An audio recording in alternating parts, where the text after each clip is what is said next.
We seek your face, O Lord our King. In every trial, 안녕하세요. 청소년 매일 성경 묵상을 돕는 묵상 코치입니다. 함께 읽고 나눈 말씀은 역대하 13장 1절에서 14장 1절까지 말씀입니다. 여러분의 삶은 어떤가요? 학교, 친구관계, 진로 고민 등 매일매일 크고 작은 선택과 결정의 연속일 것입니다. 때로는 이것이 맞는 것일까? 내가 지금 잘하고 있는 것일까? 하는 불안함도 들 것입니다. 오늘 우리가 함께 볼 말씀은 바로 이런 삶의 현장에서 무엇을 기준으로 삼고 싸우고 무엇을 붙잡아 승리할 수 있는지에 대한 놀라운 비밀을 알려줍니다. 오늘 본문은 북이스라엘 왕 여로보암과 남유다 왕 아비야 사이에 벌어진 전쟁 이야기로 시작해서 아비야의 아들 아사가 왕위에 오르며 잠시 마무리됩니다. 아주 옛날 먼 나라 이야기 같지만 이 말씀 속에는 하나님을 믿는 우리가 이 세상을 살아가며 꼭 붙잡아야 될 중요한 진리가 담겨 있습니다. 우리가 읽은 본문은 이스라엘이 남과 북으로 쪼개진 후 일어난 이야기입니다. 북쪽은 10지파가 모인 이스라엘, 남쪽은 유다와 베냐민 지파가 중심이 된 남유다입니다. 역대하 13장 1절에서 2절에 보면 유다왕 아비야가 등장합니다. 그는 3년 동안 다스렸고 그의 어머니는 마아가라고 기록되어 있습니다. 바로 이어지는 3절을 보겠습니다. 아비야가 40만 명의 군사를, 여로보암은 80만 명의 군사를 이끌고 전쟁을 시작합니다. 여러분 이 숫자를 주목해 보십시오. 여로보암의 군대는 아비야의 군대의 2배입니다. 만약 여러분이 이 전쟁을 관람하는 사람이라면 누가 이길 것 같습니까? 대부분 당연히 숫자가 많은 북이스라엘이 이기겠지라고 생각할 수 있습니다. 상식적으로 이 싸움은 남유다에게 절대적으로 불리한 싸움이었습니다. 하지만 하나님의 이야기는 언제나 우리의 상식을 뛰어넘습니다. 바로 이 절대적으로 불리한 싸움 속에서 하나님을 향한 진짜 믿음이 무엇인지가 드러나게 됩니다. 이제 전쟁이 막 시작되려는 일촉즉발의 순간, 유다왕 아비야가 에브라임 산 중 스마라임 산 위에 서서 북이스라엘 군대를 향해 연설을 시작합니다. 이 연설이 오늘 본문의 가장 핵심적인 부분입니다. 이 연설에 담긴 내용을 보면 왜 전쟁을 해야 하는지, 왜 자신들이 승리할 수밖에 없는지를 설명합니다. 아비야는 먼저 역사의 진실을 선포합니다. 5절에 보면 이스라엘 여호와 하나님께서 소금 언약으로 이스라엘 나라를 영원히 다윗에게 주신 것을 알지 않느냐라고 말합니다. 아비야는 그들의 나라의 가장 중요한 룰은 하나님의 변치 않는 언약이라는 것을 선포한 것입니다. 우리 삶의 기초가 하나님 말씀 위에 서 있는 것만큼 든든한 건 없습니다. 다음으로 아비야는 북이스라엘 왕 여로보암이 얼마나 심각한 잘못을 저지르는지 신랄하게 지적합니다.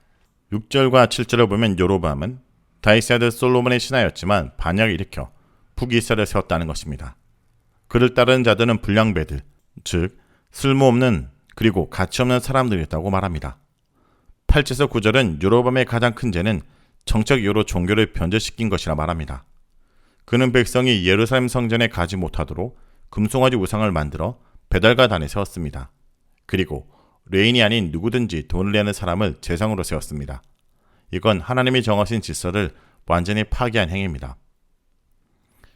여로보암은 백성들의 평안함과 정책 안정이라는 우상을 섬기기 위해 진짜 하나님을 내쫓았습니다.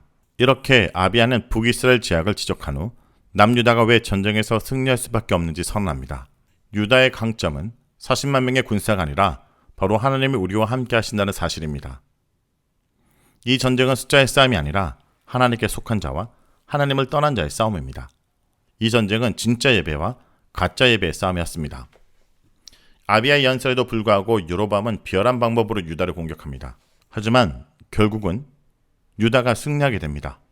왜 유다가 이겼을까요? 성경은 18절에 명확하게 말합니다. 이는 그들의 조상들의 하나님 여호와를 의지하였습니다. 이것이 역대기 저자가 오늘 우리에게 주는 강력한 메시지입니다.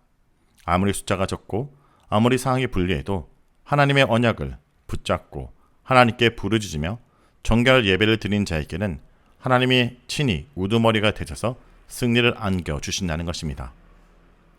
그리고 오늘의 이야기는 아비야의 죽음과 그의 아들 아사의 등장으로 이어집니다. 아사가 왕이 되었을 때 그의 통치 기간은 10년이라는 긴 기간 동안 평안에 찾아왔습니다. 왜 평안했을까요? 이 평안은 그저 우연히 찾아온 행운이 아닙니다. 이 평안은 아비야가 전쟁에서 승리하고 여로보암의 힘을 꺾은 결과이기도 하지만 다음 묵상하게 될 본문에서 아사 왕의 신앙 개혁 때문입니다. 성도 여러분, 여러분의 주변엔 늘 더 나은 친구, 더 좋은 성적, 더 인기 있는 사람이라는 여로보암의 80만 군대가 존재합니다. 그들 앞에서 우리는 40만 군대처럼 늘 부족하고 열등감을 느낄 수 있습니다. 하지만 아비야의 연설이 가르쳐주는 것은 진정한 승리의 기준은 숫자가 아니라는 것입니다. 여러분이 누구와 소금 언약을 맺었는지, 곧 여러분의 삶의 가장 높은 자리에 하나님이 계시는지가 가장 중요합니다.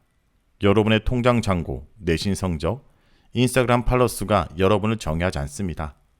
여러분을 정의하는 것은 다윗 언약을 통해 여러분의 아버지이신 하나님이 여러분과 함께 하신다는 진리입니다. 불안하고 힘들 때 숫자를 세지 말고 하나님과의 관계를 점검하기 원합니다. 말씀을 놓고 기도하겠습니다.